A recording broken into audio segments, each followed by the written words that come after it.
Nag-create ako ng zero number sa cardboard. Then ang gamit ko is yung glitter cards. Yun yung gagawin natin pang design sa cardboard.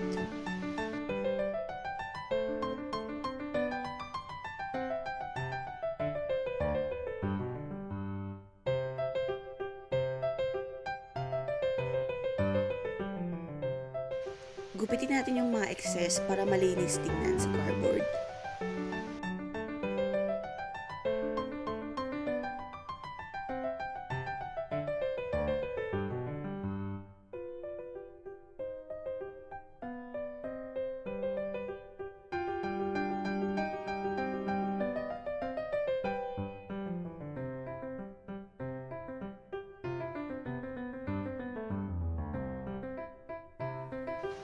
Then, need natin si glue stick or kahit anong pandikit, basta glue or glue gun para matibay.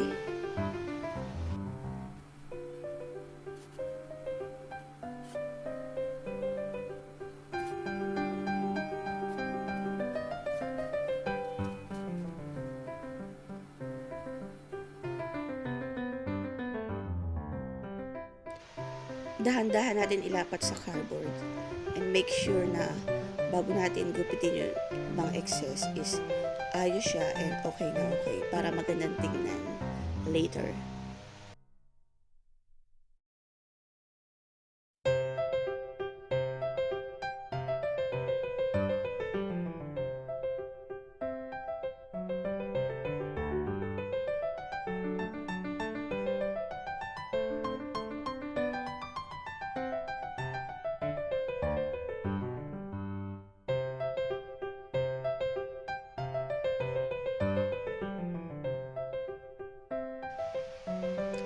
Ganun din ang gagawin natin sa other side.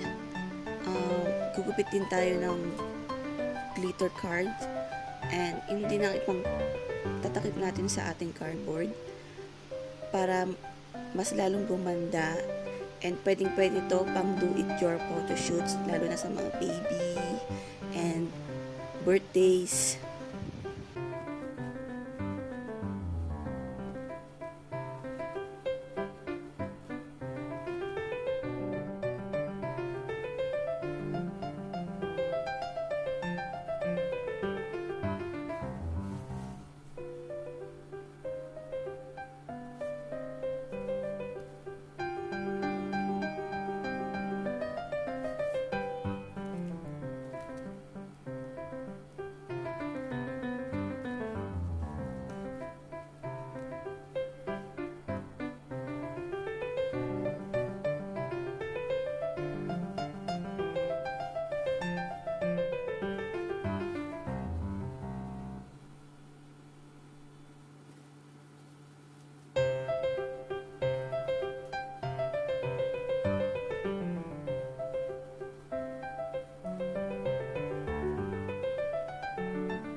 Ginupit ko yan ng tatlo para mas mabilis na ma-fold yung glitter card and mas okay siya pag ganyan. Hindi sayang yung papel.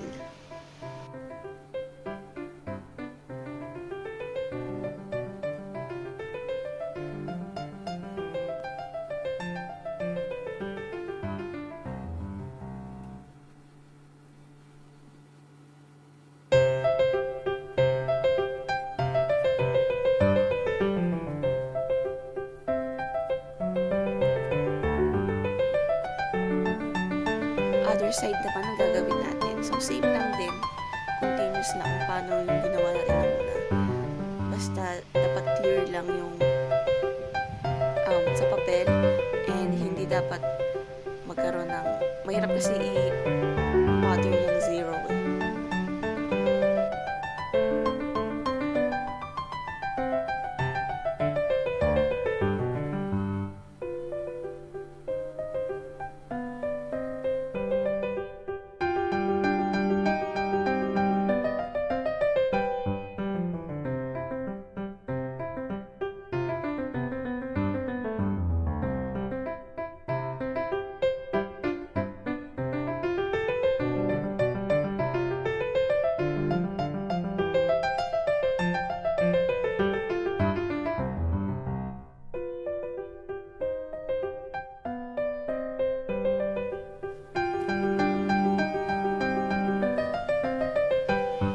Ayan, other side na tayo.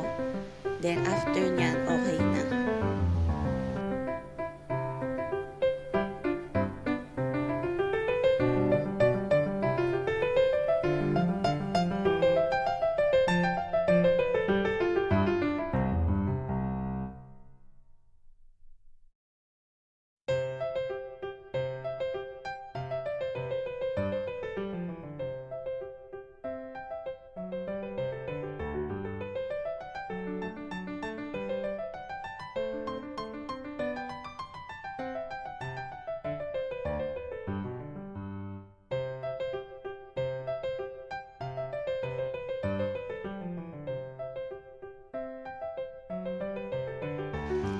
Yan yung other way, gupitin na lang para sa mga excess na papel. Kaya lang, much better yung ginawa ko kanina, yung tiniklop lang. Mas malinis siyang tignan.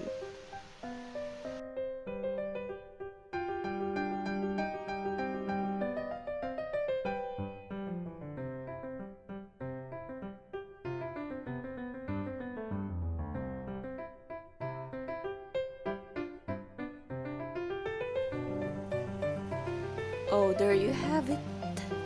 Ang ating zero pattern number para sa birthdays or do it your photo shoot ni baby.